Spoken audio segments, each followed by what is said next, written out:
1981년 말 추운 겨울이었다. 마음속에는 끊임없이 차고 스산한 바람이 불고 있었다. 이것은 사는 것이 아니다. 차라리 죽는 것이 낫다. 는 말이 속으로 거듭되고 있었다.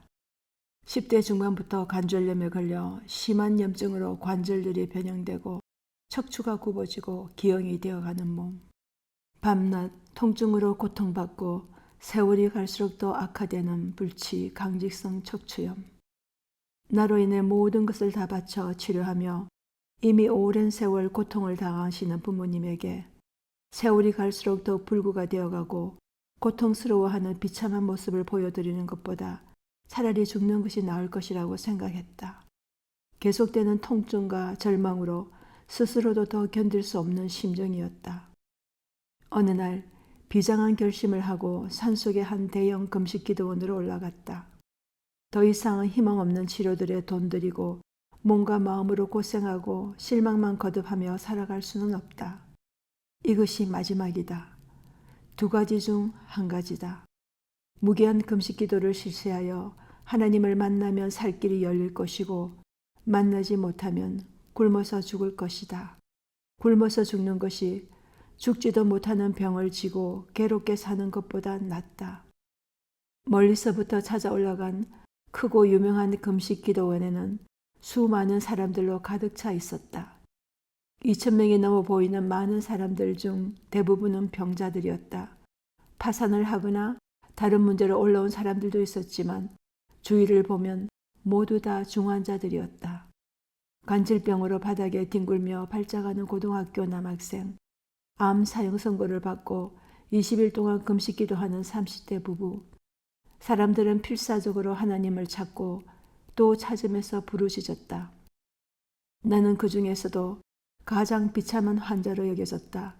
왜냐하면 모두 함께 앉아서 예배를 드리는데 앉을 수 없는 나는 홀로 제일 뒤에 누워서 예배를 드려야 했기 때문이며, 다른 병자들은 밤새워 기도굴에서 기도하는데 나는 기도굴에서 5분이나 10분만 무릎 꿇고 기도하여도 아파서 더 이상 결속할 수 없었기 때문이다. 그래서 나는 밤새도록 기도굴에서 부르짖으며 기도할 수 있는 환자들이 부러웠다. 그래도 나는 오직 하나님만 바라며 나름대로 최선을 다해 그분을 찾았다. 금식 기도를 한 지 일주일이 되던 날, 기도굴을 나와 눈이 하얗게 쌓인 산길을 걸으면서 이러한 생각이 들었다. 하나님이 성경에서 나를 전심으로 찾는 자가 나를 만나리라 하셨는데, 만일 하나님이 하늘에서 그런 사람을 찾으신다면 나를 첫째로 발견하게 되실 것이다. 왜냐하면 다른 것은 생각하지 않고 내가 할 수 있는 모든 것을 다하여 오직 하나님만 찾았기 때문이었다. 그런데 그 후 며칠 되지 않아 한 사람이 나를 찾는다는 방송이 들렸다. 의아스럽게 여기며 가보니 나와 사귀다가 헤어졌던 여자친구였다. 몇 해 전 대학 졸업 후 병으로 아무것도 할 수 없었던 나는 바로 이웃에 있는 영어 학원만 1시간씩 수강하였다. 그녀와 같은 반에 있었으나 우리는 사귈 가능성이 전혀 없었다. 나는 병으로 인해, 그녀는 대학 졸업 후 미국 유학 갈 준비 중이었기에, 그런데 어떤 우연한 일이 계기가 되어 대화를 나누고 친구가 되었다. 실은 다른 반에 있던 한 아가씨가 나와 만남을 가지려고 나와 같은 반인 그녀를 통해 함께 찻집에 가자고 한 것이 시초였다. 하지만 이야기를 함께 나누다 보니 클래식 오페라 음악을 좋아하고 신앙을 갈구했던 나는 성악을 전공하였고 독실한 신앙인이었던 그녀와 오히려 대화가 잘 통했다. 그때도 속으로는 중병으로 힘들었으나 외면적으로는 그렇게 보이지 않았던 것이다. 그녀는 내가 얼굴이 평안해 보였다고 하였고 너무 얼굴이 희어서 폐병 말기인 줄 알고 신앙적인 도움을 주려 노력하였다고 나중에 들었다. 공감하는 주제들이 있다 보니 우린 점차 가까워졌다. 나는 그것이 부담이 되어 서로를 위해 선을 긋고자 나의 지병을 이야기하고 불치병인 것을 알렸다. 그런데 그녀는 당신은 나을 수 있다고 격려해주며 식생활 등 생활 습관을 고치면 나을 것이라 하였다.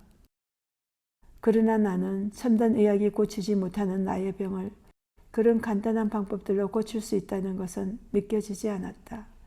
그래도 나름대로 치료를 통해 반드시 회복하여 그녀와 결혼하리라 마음먹고 여러 치료를 간절한 마음으로 기도하며 열심히 받았다. 어떤 때는 용하다는 침수론에서 온몸의 100수십 곳을 매일 반년 동안 침을 맞기도 하였다. 그러나 아무것도 소용없이 나의 병은 더 악화만 되어 갔었다. 그녀는 나의 질병으로 인한 부모님의 완강한 반대에 헤어지기를 여러 차례 겪었던 사람이었다. 어릴 때부터 봉사하는 삶을 꿈꾸었던 그녀는 나와 부모님 사이의 갈등으로 인해 소록도 나은자 촌이나 고아원 같은 곳에서 봉사하며 평생을 살고자 가출 준비를 하다 발각되어 중단하였기도 하였었다. 여러 달 전에는 내가 헤어져 달라고 간청하여 헤어졌었다. 병고만 해도 무거운데 여러 해 동안 만남과 헤어짐이 반복되는 그녀와의 관계까지 생각하기에는 견디기 더욱 어렵다고 생각되었기 때문이다. 그런 그녀가 그 멀리서 나를 찾아온 것이었다. 의아하고 반가운 마음이 들었다. 하지만 나는 하나님을 만나는 일에만 초점을 맞추고자 하였다. 왜냐하면 임종을 앞두고 하나님만 찾는 심정이었으니까. 함께 잠시 그곳에 머물던 그녀는 분위기가 너무 소란하고 혼란스럽다고 하며 하산하여 기도하기를 권하였다. 하나님께서 부르짖으라 하셨다고 그렇게 소리내어 고함치며 부르짖는 것을 뜻하지 않을 것이라 하였다. 세미한 음성을 들으시는 하나님께서 간절한 마음에 타는 눈물의 호소를 들으시지 않겠는가 하였다.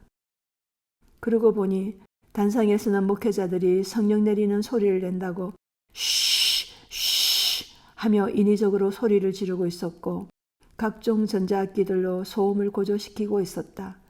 분위기가 혼란스러워 보였고 그녀의 말에 일리가 있어 보였다. 또한 내가 다니던 교회 강도사님이 올라오셔서 금식 기도는 무기한하는 것이 아니고 기한을 두고 하는 것이므로 내려가서 식사하다 다시 기한을 정해 금식 기도를 하는 방식으로 해야 된다고 하셨다. 그리하여 하산하게 되었다. 다음 영상에서는 제3소재 빛을 보다를 나누겠습니다. 마지막 도입니다. 건강하게 잘 지내시기 바랍니다.